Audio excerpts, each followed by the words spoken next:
Hey everyone. Now, with Sounds of Silence recently aired this past weekend, I'm sure a lot of people question and wonder. Like I said, I'm pretty sure a lot of people question and wonder, first of all, why Applejack was needed in the episode. Some feel that it could have been better maybe with, Fluttershy just being the only one, or Fluttershy and another member of the main six, or maybe Flutter and Starlight, who knows. And the reason Applejack was there is because, well, first of all, a lot of folks don't think she gets enough screen time, and that is an obvious lie. Applejack gets a lot of screen time. She gets a lot of moments in there. As a matter of fact, if you kind of look at this season, in a sense, she's kind of been like the second in command, if you will, when it comes to the School of Friendship, and somewhat, if you want to look at it, the main six, the main seven, if you want to count Starlight, as well as Spike. She's kind of been like that second in command. True, she could still be typical Applejack, and that's obvious if you look at non-compete clause. But honestly, the reason Applejack was added into the fray was basically of who she is. Because think about it this way, have you ever wondered why she's been put into certain roles? It's because of how relatable her character is, how realistic her character is, in a sense, down to earth, if you will. I mean, you take a look at her frustration when she couldn't get through to the Corinne,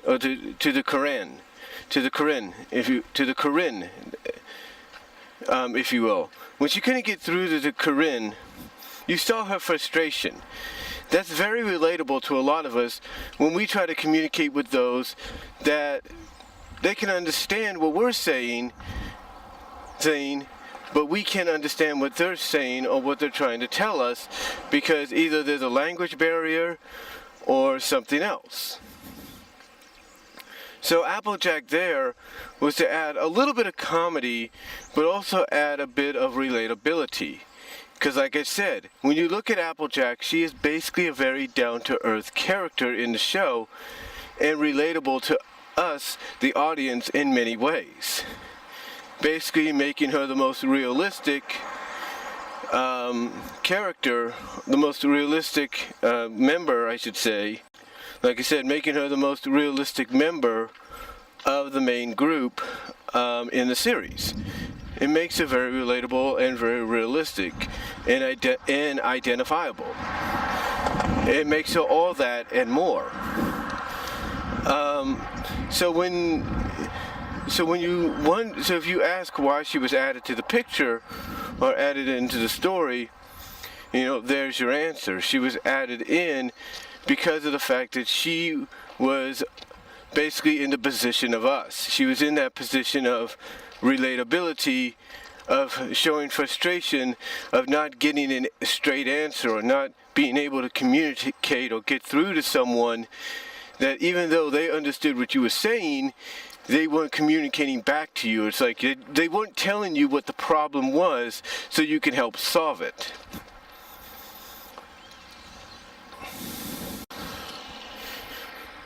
That's why Applejack was, basically put into that position. But again, it's not the first time she's been put into a position of relatability, of realisticness, if you will, or close to reality kind of situations. I mean, I think the two episodes that stick out the most to me, if you will, are the main attraction from season 5, and in last season's The Perfect Pair. I mean, think about it this way. Both episodes in those two seasons that I mentioned were Applejack centered, Apple family centered, if you will, on season 7, and were very relatable in almost a very realistic fashion. And again, who was the character out of the main group that got chosen to be focused on in those situations? Or who was part of that story plot? Who was like one of the main focuses in that story plot? Applejack. Applejack was the main focus, or at least part of the main, if not a majority of the main focus. So when you look at Applejack being that main focus, and you wonder why, you don't have to look any further than to realize she's probably the most realistic and relatable, down-to-earth character you're going to get. I mean, Josh Scorcher, when he did his collab with Kichi, when he did his collab with Kichi on Viva Las Pegasus, which was a season 6 episode, that had Applejack and Fluttershy. What was the one thing that he said about the two characters? He said that they are the most down-to-earth, relatable characters. And that's doubly more so for Applejack than anything else. Because she's very relatable, she's very down-to-earth.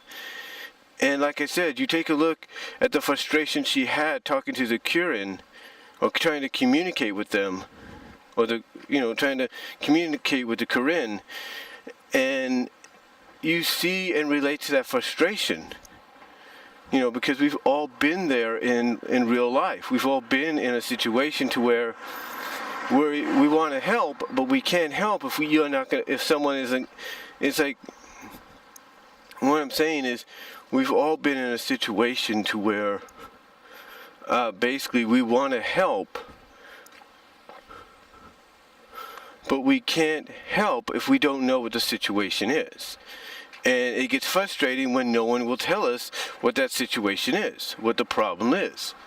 So, like I said, it is relatable to see Applejack's frustration. So, if you're wondering why Applejack was put into the role for Sounds of Silence, it wasn't just for somewhat of a comedic relief, if you will, because of what she went through, at the beginning and while she was meeting Autumn Blaze and stuff like that. It wasn't just that. It was basically because she was us. She was our eyes. She was our point of view of being frustrated, being upset, being not being able to,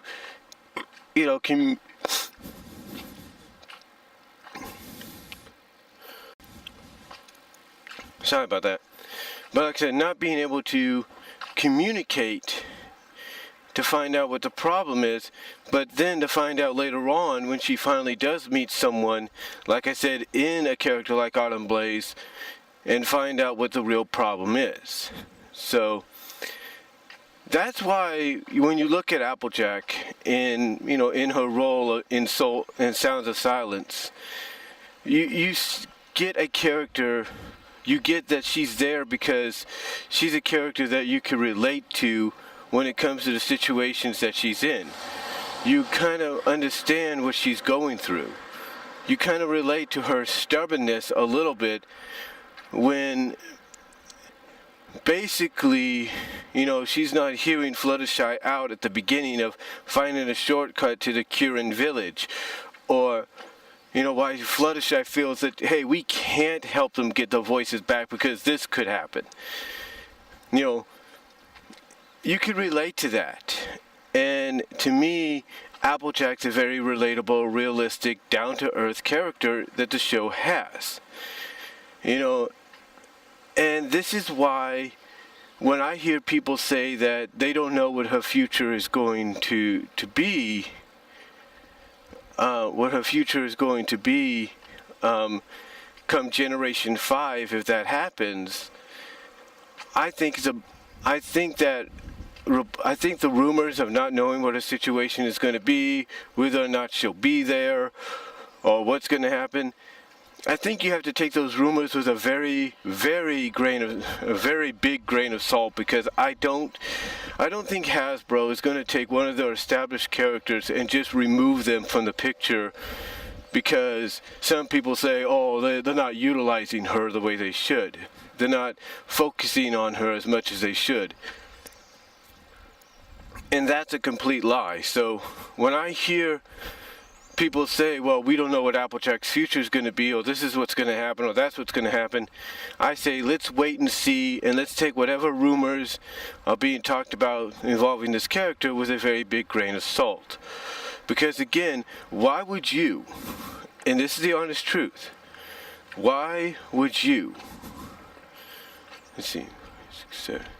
why would you take 2 episodes out of the past 3 seasons before season 8 and focus them on AppleJack? Why would you have AppleJack be the main focus of those 2 episodes, the main attraction and the perfect pair?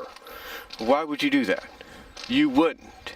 You wouldn't do that unless you knew she was more relatable in those kind of situations and identifiable to us as an audience on a realistic standpoint.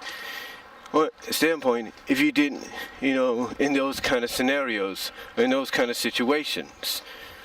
So when I look at AppleJack and I hear people question, why was she even part of the story for Sounds of Silence? She was there to be our point of view. She was there to be our eyes in the situation. That's what she was there for. So really, that's all I'm going to say, guys, on the situation. On this question that some people have about AppleJack being part of Sounds of Silence. Let me know what you all think down below. Comment if you like. I'd like to hear from you. And I will talk to y'all later. But yeah, AppleJack being part of Sounds of Silence was to represent us, the audience, from a realistic, down-to-earth, relatable standpoint. So let me know what you guys think, and I'll talk to y'all later.